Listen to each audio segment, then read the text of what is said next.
Hello, Keith Rucker here at VintageMachinery.org. Guys, today we're back to work on the connecting rod project for the steam locomotive out at the Georgia Museum of Agriculture. This fits on a 1917 Vulcan Ironworks 040 little locomotive, narrow gauge, 36-inch gauge, and we're in the process of making some new bearings, some bronze bearings, brasses, whatever you want to call them, for the connecting rods on this locomotive. We're replacing a set that are probably original to the locomotive, over 100 years old. They got a lot of wear in them. And while they're not worn completely out, they're getting really close, and it's time to go ahead and get these upgraded. I've already got the bearings pretty much made, and today what I want to do is get this connecting rod put together, assembled. There's some maintenance things that we need to take care of and kind of work on this as well. We're working on things, get it set up and ready to go back onto the locomotive. A big part of this is going to be getting them properly spaced. It needs to be 5 feet between the centers of the two pins on the two wheels for them to be properly spaced. And we got to build this thing out and put shims and whatever in there and get them adjusted so that when we get out to the museum, it'll be ready to put in place and be ready to roll. So anyway, that's what we got for today. Let's get in here and get started on it. I'm going to start with the larger bearing, I believe, and this on this side right here. Now this one, we start out with, there's an adjusting wedge that is going to go in the back here, kind of like such. This can move, basically you'll start in the up position and you can crank it down with a screw that goes in there. And because you got this at an angle, there is a matching angle inside our bearing here that fits that, and that basically, as you move it down, it scoots that bearing forward. It's what allows you to tighten this up as it wears. You tighten it up by adjusting the screw up and down. Now these little blocks, we need to make sure they're all cleaned up and ready to go. I want to start by running a tap down this just to clean the threads out. I've also got the screw that goes into this, and I want to run a die down these just to clean these up and make sure that they're in good shape before we go any farther. So let's do that real quick.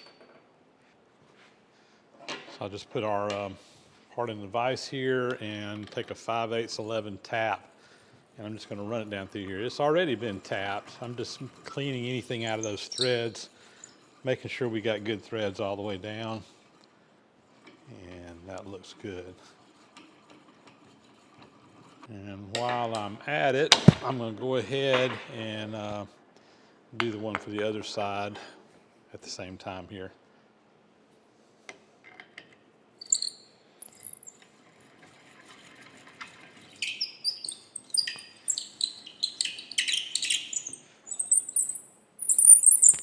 It's a little stiff in a couple places, nothing major, but that tap will clean it all out, and we'll have good clean threads in there with those being chased. And while we're at it, I'm also going to go ahead and chase these threads on the bolts. These just need to be chased down to make sure they're nice and clean and crisp.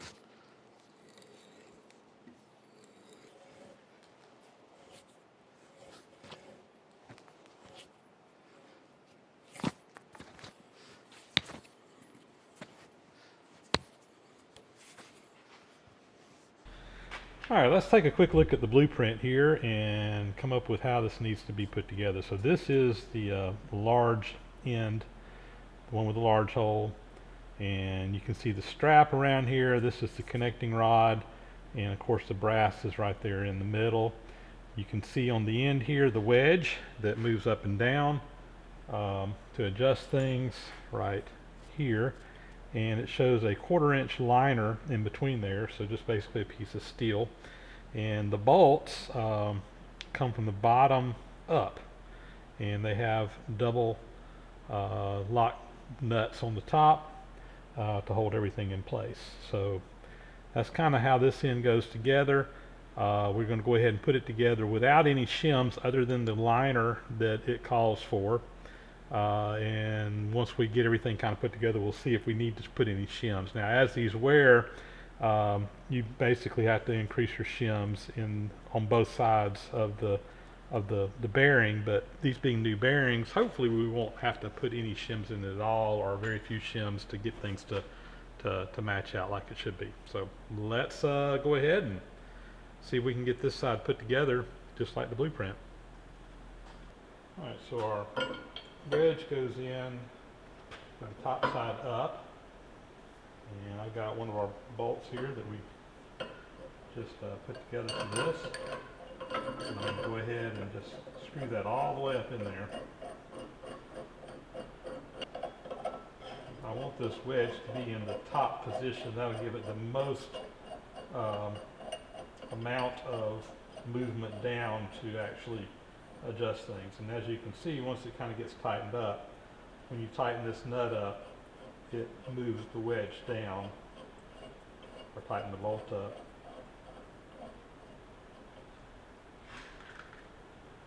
I'm going to put new hardware on these pieces. The plans actually show for double nuts on the top, but my studs are only have room for one. I may end up making a new bolt for that when I start making bolts, so I can put a lock nut up on the top. But for right now, I just want to kind of get things figured out where they need to go. So anyway, we got it in the top position. Next, again, you got the liner in here. The purpose of the liner is that you've got a solid piece of metal rubbing up against that brass. If you had the wedge coming in here, but it wasn't making complete contact with the whole surface, you would get wear. You could like get a little indentation in that brass. Having a solid piece in there behind it will hopefully eliminate that. And then we'll slide our bearing in there like such. And when I've done this job some time back, I made some little pieces here. This is just some plastic, some Delrin. That's the size of the boss, and it has a center in it. That's going to give me something to measure off of here in a little bit.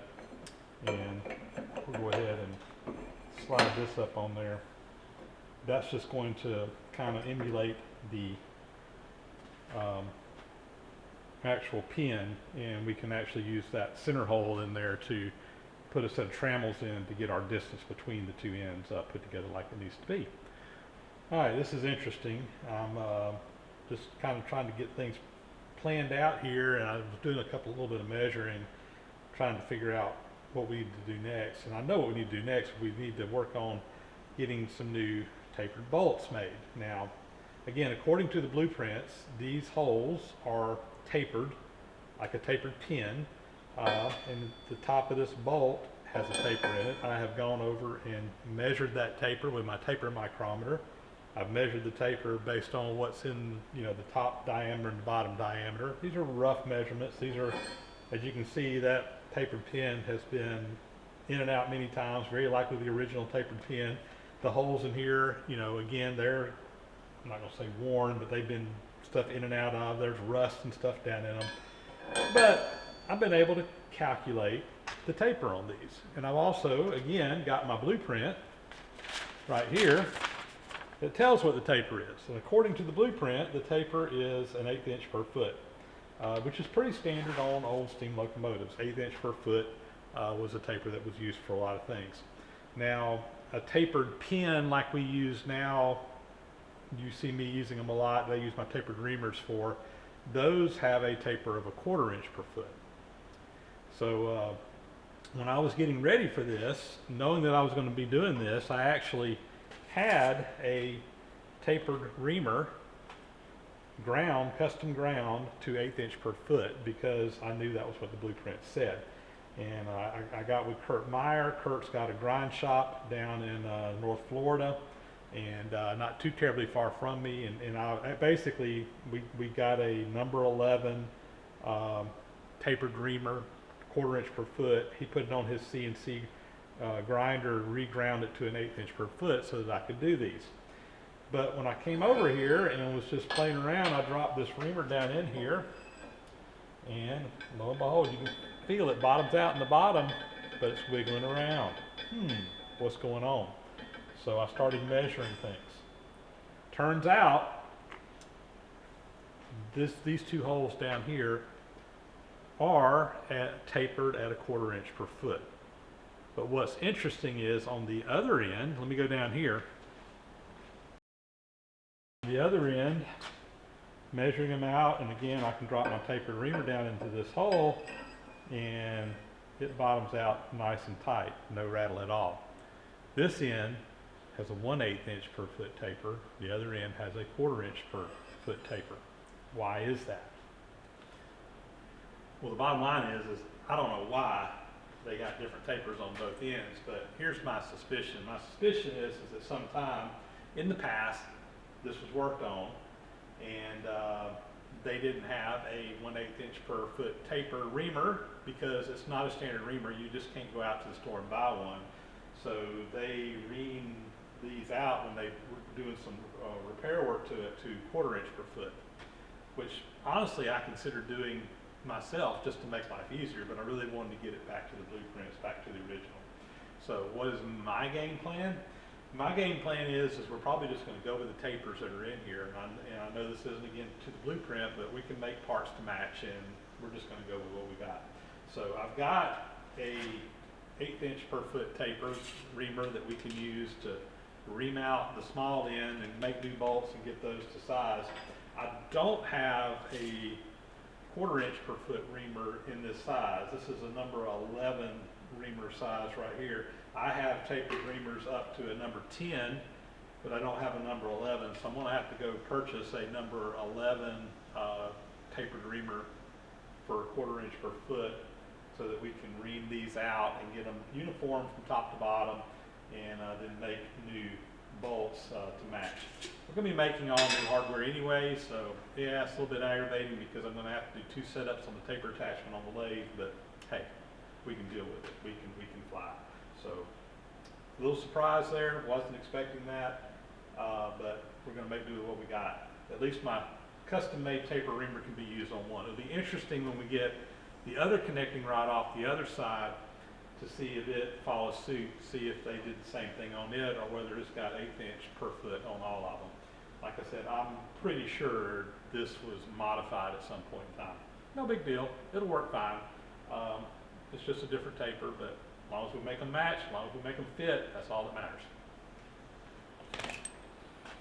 While I got these apart, I'm going to take a file and just kind of hit this and knock some burrs off. This thing has it's been beat on, hammered on, dropped on the floor, dents, whatever. I just want to kind of smooth it up a little bit.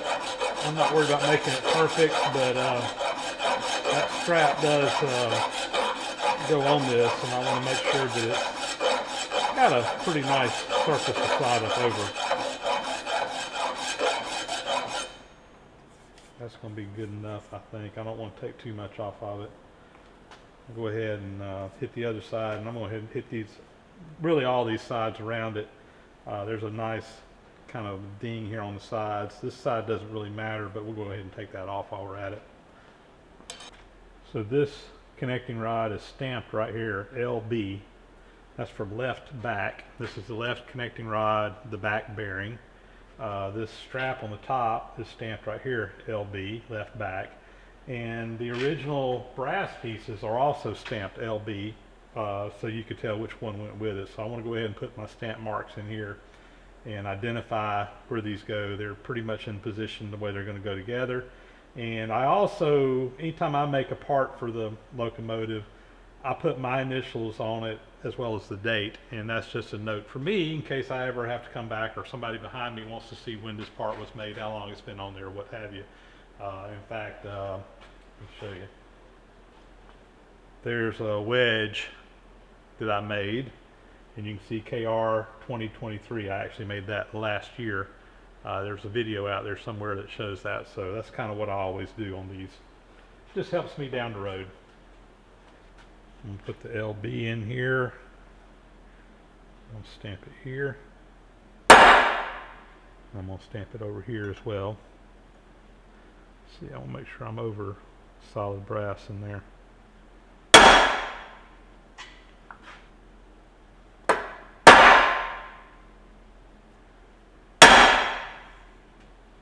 left back, and then I'm going to put my initials. I'm going to use a smaller stamp for those. Let's see. Put that down on the bottom. Okay. Okay.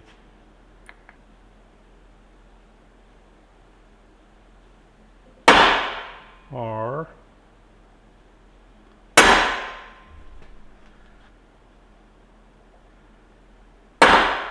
20.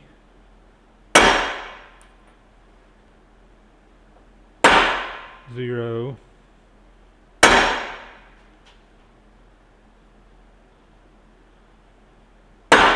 2. Oop. 4. 2024. There we go. All right, we're ready to slide this one up on this end, and I've already kind of checked it out, and to get my holes to line up, I'm going to have to put a little shim in here. Now, once I start adjusting the length, we're probably going to have to move these shims around, add shims, take shims out, put in the front, put in the back. But for right now, I just want to kind of have a nice, tight fit. So we're going to go ahead and put that in there like such. And for now, I'm just going to use the existing tapered pins that were in here when we got it. When we started working on this, just to kind of get it in position to start working on.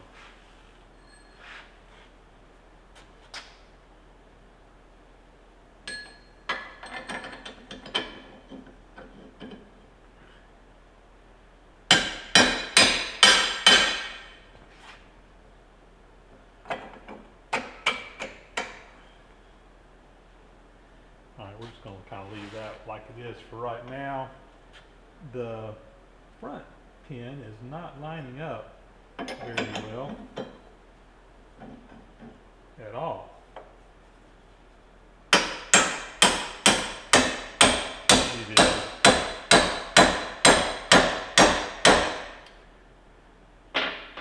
I'm just going to, right now I just kind of want to put them together enough to hold it in place until we can start getting some measurements. Like I said, we're going to have to take these apart several times, I'm sure, to get the spacing right. So I've got the other end kind of just in here real loose. It's not even bolted down yet. I just kind of want to get an idea of what my spacing is so I can start working on shims. So right now, the only shim in here is that 1/4 inch shim behind the piece in the back. And right now, I don't even have the wedge in here. I'm just kind of seeing where this needs to be. And what I've got to do that with is a set of trammels. Now these trammels, here we go.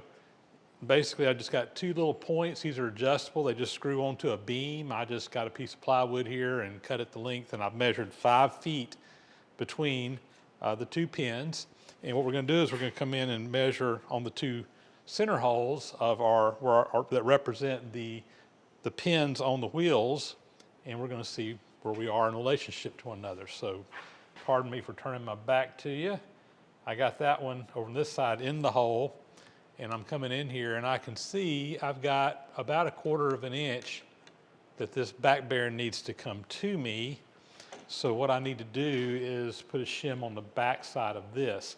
And that's going to work out good because I noticed that the wedge wasn't lining up exactly right with this hole. It needed to come toward this way anyway. So that's going to help me out. So we're going to put a little shim on the back side back here. There were actually some shims already previously in here, so we'll just reuse some of those shims and move it up a little bit. And that's just part of the game of getting this thing spaced out just right. These are a couple of shims that basically just came out of here. They already kind of fit that little profile back there. I'm going to start with those. I got a 3rd one I can put in there if I need to.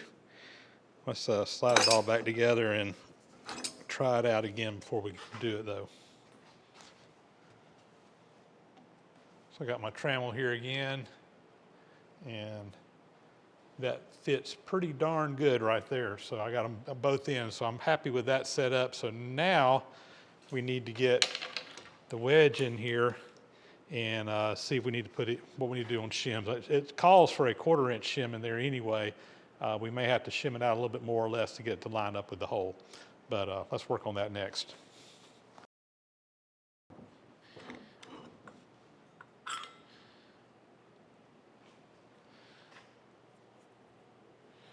All right, so this wedge is going to slide in here. And probably what I need to do is just go ahead and get it in there and get it positioned, because I want it to be all the way in the top so that we have plenty of adjustment going down. I'm going to take my wedge, I'm going to put it in here, get it over the hole that it's going to go through. I'm going to go ahead and put my screw in, and I want this wedge to be positioned up in the top, which will be where I have the most adjustment again. So we'll go ahead and get it screwed in there, and we'll adjust it in place.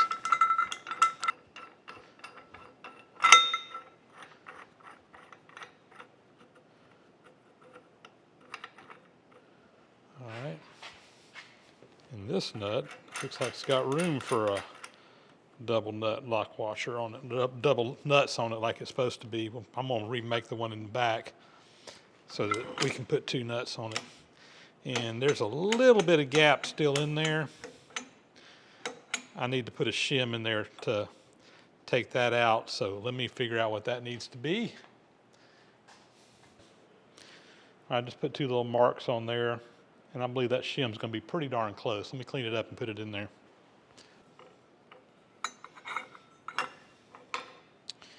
I'm going to slide this shim in here as well and put it back together. I think we'll have it.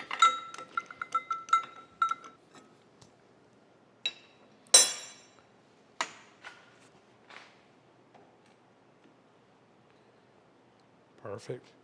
All right, I think we got them pretty well adjusted.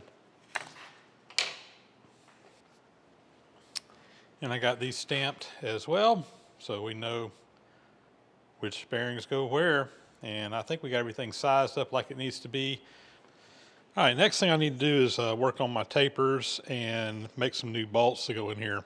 Now I can work on this end because this is the side that is tapered at 1/8 inch per foot. The other end, I'm gonna have to wait till I get a reamer to do it, but we're gonna go ahead and get started on these. So I'm gonna go ahead and just flip this whole assembly over. Let me get on the other side here.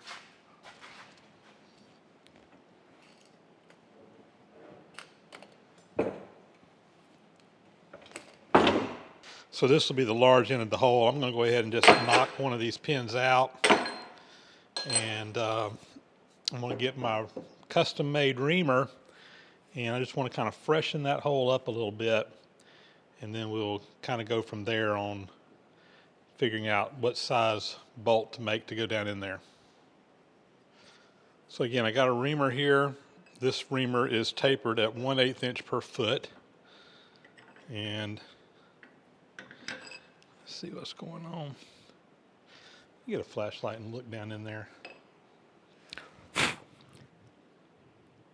right, it's actually pretty clean.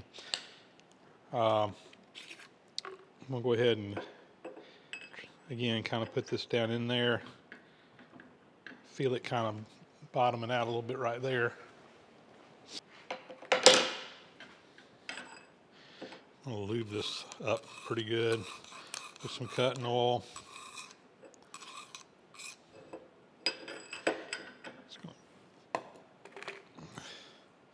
Put a tap handle on here.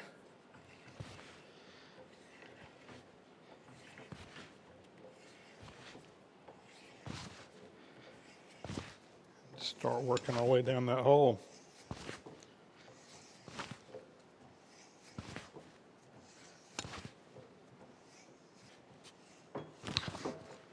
All right, I'm seeing some shavings come out the bottom. We are reaming here a little bit.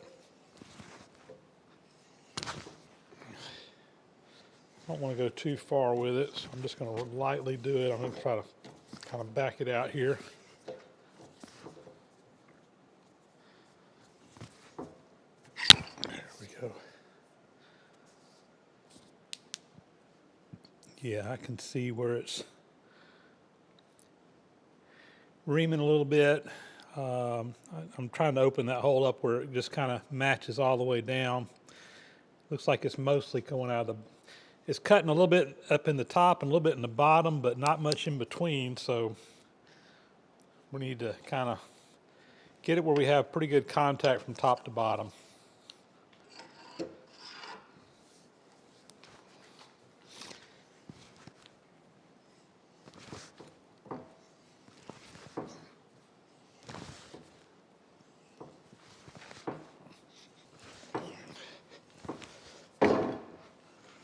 What I think I'm going to do is ream this out to kind of where it's just kind of flush with the top of my reamer.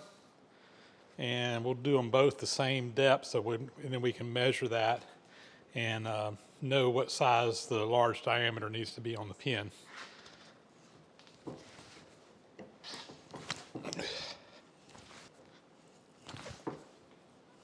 And we're just about there. I think I'm going to call it right there. All right.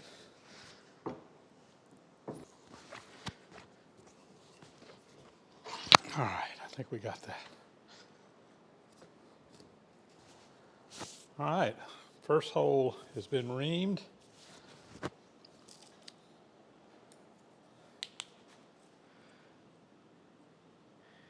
And it looks like I'm gonna have good contact all the way down through there, which is what I was after. So I think we're good there. So now I think I'm gonna go ahead and make my bolts because I want to get this one pinned, and then we'll ream this one so that they'll match up. That's kind of the game plan. So let me go ahead and we'll figure out a game plan on what we need to machine for a new bolt here. Well, guys, I think this is going to be a good stopping point here for this video. We're going to go ahead and just wrap this one up, and coming up next, we're going to get those tapered bolts made and kind of finish this project out. Hopefully get this one back on the locomotive. We've still got another connecting rod still left to do, so I need to get this thing wrapped up. So with that, that's going to be a wrap. Guys, we will catch you on the next video. As always, thank you so much for watching. Please do subscribe to the channel if you haven't already. Those thumbs up and comments really helps out a lot, helps with the algorithms over on YouTube, so I appreciate that as well. And as always, a big, huge thank you to those who support the site financially through Patreon, PayPal, etc. Enables me to take the time to shoot these videos and bring them to you. And with that, we are going to sign off. We'll catch you on the next video. Again, thanks for watching.